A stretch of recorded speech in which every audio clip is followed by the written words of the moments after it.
If there's one thing we can say about sites like YouTube, is it allows a lot of people, whether they make money off that channel or they don't, it allows them to have a platform to express themselves, express their feeling on current topics, or express and share their love for a variety of things.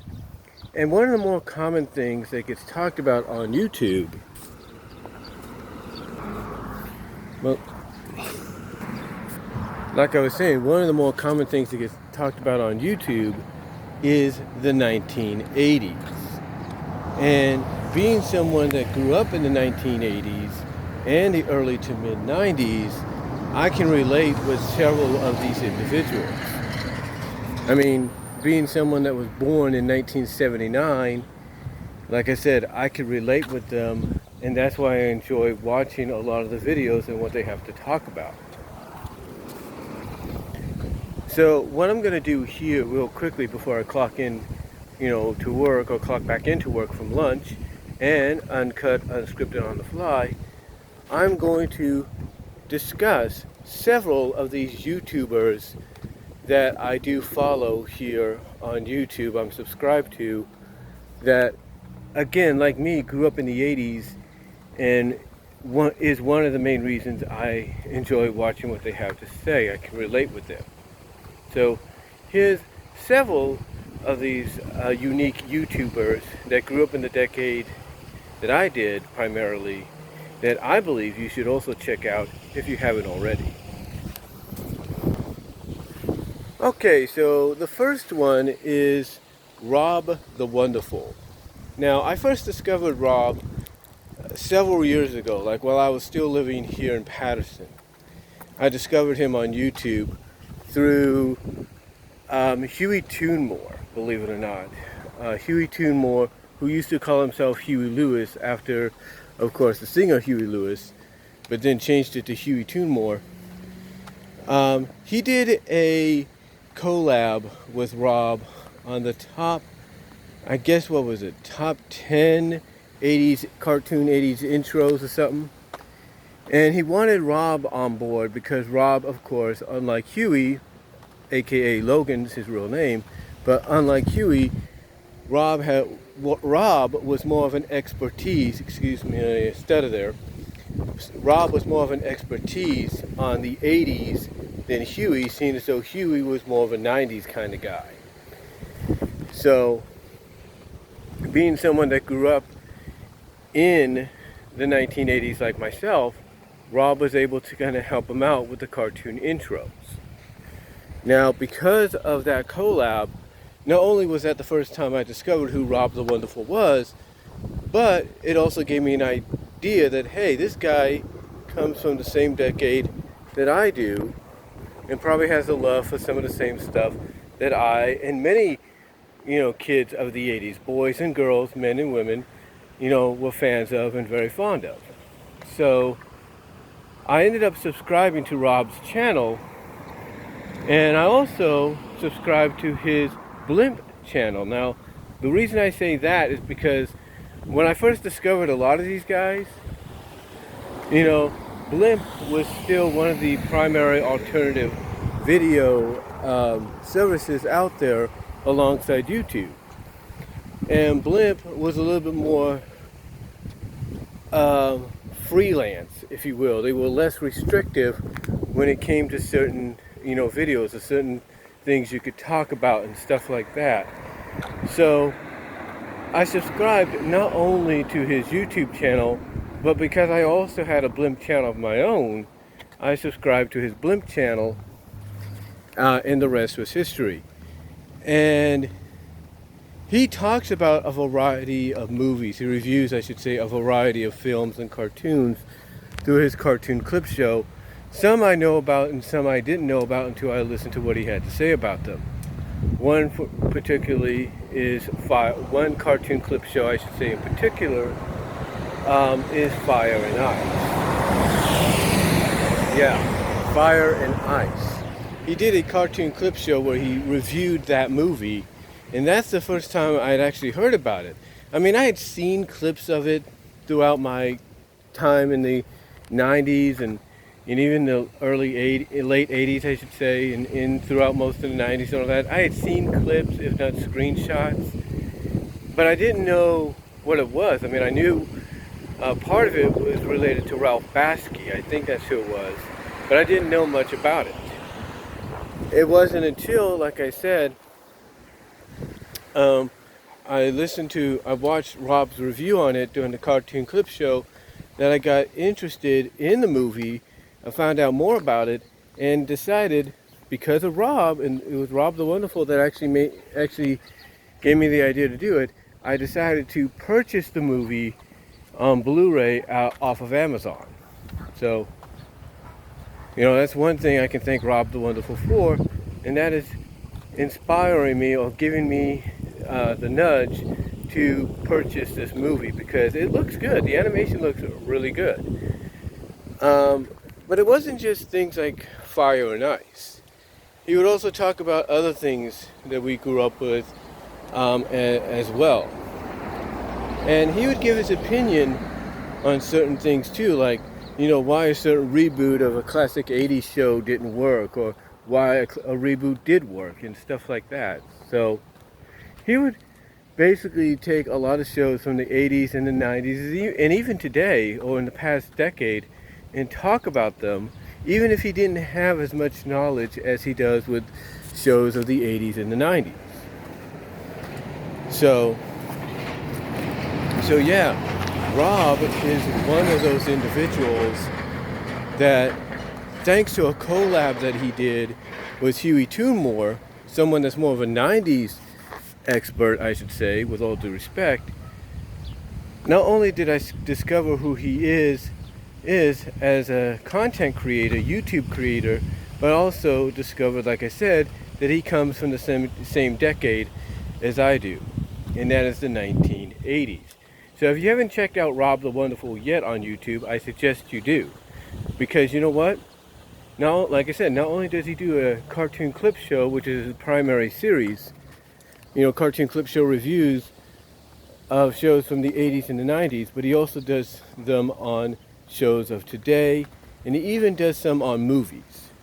So check out Rob the Wonderful if you haven't checked him out yet. Alright, so the next one is also kind of relatable, kind of in the same category as Rob was. He too did a collab with Huey Toonmore, and this is how I've discovered who he is. And that is Chris Moore, or Chris Lee Moore, as he's known on Facebook. Or as Rowdy C on YouTube and Twitter. But Chris, like Rob and me, grew up in the 80s. So he knows a lot about 80s material. He's even dedicated a majority, not entirely, but I would say a chunk, if you will, of his primary review series, TV Trash, to talking about cartoons from the 1980s. Even cartoons that we seem to forget about. As a matter of fact, some of the cartoons he's talked about recently were the Hanna-Barbera adaptations, or Hanna-Barbera Ruby Spear adaptations of classic 1970s, early 80s primetime sitcoms into animated form. And he's been doing this for over, I think, 100 episodes now. I think it's been over 100 episodes he's been doing it. And obviously he does take inspiration from a lot of other YouTubers out there. As a matter of fact, one of the YouTubers obviously he takes inspiration from is Noah, aka Spoonie, who also is someone that obviously grew up in the 80s somewhat, because Chris created his own interpretation of Spoonie's evil alter ego, Dr. Insano. So anyway, Chris is another YouTuber slash Vemoer, and when it was still around, formerly active on Blimp, content creator that, like I said, one of his primary shows is TV Trash, where he basically gives his own thoughts on a lot of shows that we grew up with in the 80s, that even if they just had 1 or 2 seasons, to him just didn't make any sense as to why they existed or why they were even around. Now, he's even talked about other shows besides animated cartoons. He's talked about live action movies and sitcoms, or even action adventure series that aired in prime time for maybe just a season or two that you may not remember because they happened in the early 80s, very late 70s. But yeah, you can definitely tell that he takes inspiration from a lot of the angry YouTubers out there, or content creators, reviewers out there, because, you know, he shows obviously a lot of passion towards how he feels about something. You know, like, you know, for example, you know, when he recently talked about Laverne and Shirley, you know, and then Casper and the Teen Angels, you know, it's like, it didn't make sense to him as to why these things were, you know, were made into shows. It's like, what connection and what reasoning did they have? So, yeah, like I said, he gives his honest opinion. And what he does as well is I'll put it this way, Chris is very creative when it comes to his show, because he also has he uses what's around him to kind of provide him with an atmosphere and even associated and even co-characters and all that to work off of. And he has these 2, if not 3, if not 4 cat plushies that he plays off of as if they were real. And basically his setup is like this. Obviously he lives in Texas, but the way he's filming it right now, it makes it look like he's traveling all around. You know what I'm saying? You know, he had basically, the way it starts out every episode recently is it starts out with the camera on a white tent, which is supposed to represent where he lives, and he has everything he needs in there. He has the television, he has his laptop in which he has his television, he has his computer which he plops a DVD or a Blu-ray in or whatever to watch whatever he's going to review, stuff like that. And just like with RobTheWonderFul, he doesn't just focus on stuff from the 80s and the 90s. He also focuses on stuff as of the past several years. Like some of his, as a matter of fact, 2 of his TV trash episodes he did in the past year or two have been focused around Descendants. Yeah, the first two Descendant movies. Those episodes of TV trash have been dedicated to those. And then, like I said, so yeah, it's not so. Like I said, just like with Rob, he's not just limited to stuff from the 80s and the 90s, but he will give his opinion on them. As a matter of fact, his most recent one was on Beverly Hills Teen, and mostly its spin-off, Maxie's World. And the primary focus of that episode was the crossover, apparently, that they did in an episode of Maxie's World. So, yeah, Chris, is a very talented YouTuber. I'm surprised no one is following him as much. Now, true, his series isn't seen as much on YouTube as it used to be due to the various changes that YouTube goes through behind the scenes. So the primary place that he goes to provide his content or upload his content without trouble is Vimeo. Now, he also does upload it, I should say, onto Windows OneDrive or the Google Drive or whatever it is that he provides a link to if you are part of this Patreon page. So you can get like the early access to it before anybody else, and then he uploads it to Vimeo maybe a couple of days later. So yeah, you get early access of it through the link he provides in the Windows download drive or whatever it's called, and then several days later it shows up on Vimeo. So yeah, that's where he primarily, like I said, Vimeo is primarily where he uploads his show now, because I think there's less restrictions, And now here's the thing I should say. He's still on YouTube. He still has shows stuff he posts on YouTube. But when it comes to his TV trash series, he has to provide what he does is he'll give you like a little trailer, and then he'll provide a link to find to where to find the episode full and uncut. So yeah, Chris Moore, Rowdy C is definitely somebody that I could relate to because, again, like me, he grew up in the 80s, and he's also a wrestling fan. He understands classic wrestling, especially 1980s and all that. So yeah, definitely if you're a fan of 80s animation, cartoons, and even wrestling of any kind, check out Rowdy C, Chris Moore on YouTube and Vimeo, and you might enjoy what you see. Alright, so the next one, it should be an obvious one, but the next one I want to talk about is Chris Neo, or Chris Bors, also known as the Irate Gamer, who, by the way, is making a comeback. He's making a return with Season 7, I think, and the first episode, guest starring Ernie Hudson from Ghostbusters fame, is going to be on the Nintendo Ghostbusters game. I'm wondering if he'll also talk about the Ghostbusters Atari game as well, to kind of, ease into it in that episode. But yeah, Chris Bors, also known as Irate Gamer, I think is a great reviewer, great YouTuber. I actually got to message him and chat with him a little bit through the messages on Facebook, so I appreciate that. But he is definitely someone to check out. I know some people during the beginning of the Irate Gamer and even towards the end would compare him as to being an AVGN knockoff or someone trying to be like the next AVGN, and that wasn't the case. Chris created his own identity.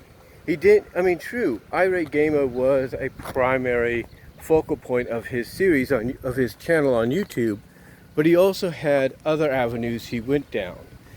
One of them was IG Neo, which was just short reviews on like video game accessories or third-party, handhelds or consoles, stuff like that. He would also do another series called Irate the 80s, where he would talk about a lot of things that I myself could definitely relate to, because I've actually had my hand on some of these things back when I was a kid. Some of the episodes he did with Irate the 80s, some of the things he would talk about, again, like I said, I would relate to it because I've been there. I'd actually owned some of these things myself. Like when he talked about the color forms, and I'm just avoiding a B there, but like I said, when he was talking about the color forms in one episode, that brought back a lot of memories, because I'm like, oh yeah, I remember having color forms myself. So yeah, he talks about the color forms. He does an episode where he talks about the muscle figures from Kenny Cumin, if you will, the muscle figures, which I also had. He talks about some other stuff as well. It's like he even talks about the Ninja Turtle cereal. He talks about the Ninja Turtle comics, which I still own some of. He even dedicated one episode, I should say, to kind of going a little backwards more in time to the 70s and talking about Uncle Grimace, which was Grimace's Ireland uncle, or uncle from Ireland, because it was in time for St. Patrick's Day. That's when he did that one. So yeah, again, he doesn't just do video game reviews, which is mostly NES. He also does, things like the Irate the 80s series, as well as he also did a series, and I don't know if he's still working on it, called The History of Video Games, where he talks about the evolution of the video game industry from what was the original beginning point to where they were by the mid 80s and all that, which would get us into Nintendo. Now, I don't know if I think he got as far as like 10 parts, I think, or 11 parts. I don't know if he tackled the video game crash of '83 just yet, but he was getting there. That's the last I remember. But yeah, Chris Bohr's Irate Gamer is definitely someone you should check out here on YouTube. Like I said, he's making a comeback, and it'll definitely be worth watching. There's no doubt about that. Definitely be worth watching. Alright, so the next one will be a bit of a surprise real quickly. But the next one I want to talk about is Michael Mercer. I just discovered this guy about a year ago. Again, it was through various YouTubers that I'm subscribed to. I think like one of them is Optibotimus and the other is Bolt Matrix, who are both 80s guys as well, primarily Transformer guys. So check them out as well. But Michael Mercer is someone I heard about when I think it was one of his channels was recommended to me on while I was watching one of their review. I think it was one of Optibotimus's reviews. And basically, when I look at Michael Mercer, this guy, of course, he lives in Canada. He lives in Canada and all that, but he's definitely someone that, from an action figure and a cartoon perspective, especially when it's based on cartoons, Hasbro related and stuff, he's definitely somebody that you could relate to when it comes to collectability, because this guy has a lot of stuff. I mean, he's got a lot of stuff that I wish I had back when I was a kid, and I didn't. But when I would see the commercials for them, as a kid, of course, I would just drool at the prospect of owning any of these things that he was talking about. He's got figures and sets of the original G.I. Joes from the 80s, Transformers, GoBots, He-Man figures, you name it. He has, I wouldn't say he has everything, but he has just about enough stuff that even makes my head kind of, twist and turn, like, whoa, where did he get some of this stuff? Like, he's got stuff based on Knight Rider and, Dukes of Hazzard that I didn't even know existed. The A-Team. I mean, I knew they had figures and stuff back when I was a kid, but I didn't know some of the stuff that he was showing off, was in existence. Now, I know some of the stuff that he did show just recently came out in the past several years because of collectability and nostalgia. But again, some of the stuff he showed off that was original, I had no idea.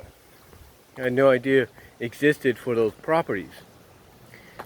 One thing I wish I did still have was something that I wish I had this, because basically it was a Knight Rider tool. It was a Knight Rider toy, but what it was like a little thing that you would plop in front of your kid, like my parents did me. It had a steering wheel. It had a steering wheel, of course, and it had a, can't even think of the name. It had a steering wheel, and it wasn't automatic. It was basically it was a stick drive. That's what it was. It had a driving stick on the side, like this. And it had a steering wheel, and I think it operated on batteries or something. But it was a Knight Rider toy that you would be able to play with. Like you were driving yourself, but it was just like one of those little toys back then. One thing I did have back when I was a kid that I did end up getting once again, and I ended up telling Michael about this, was my Voltron racing set. It was basically just two Voltron characters, two of the lions, I think the yellow lion and the red lion, racing against each other on an electronic track. And I recently got that back. The only thing now that I have to do eventually down the line is put it together. I just need the time and the place to do it. You know what I'm saying?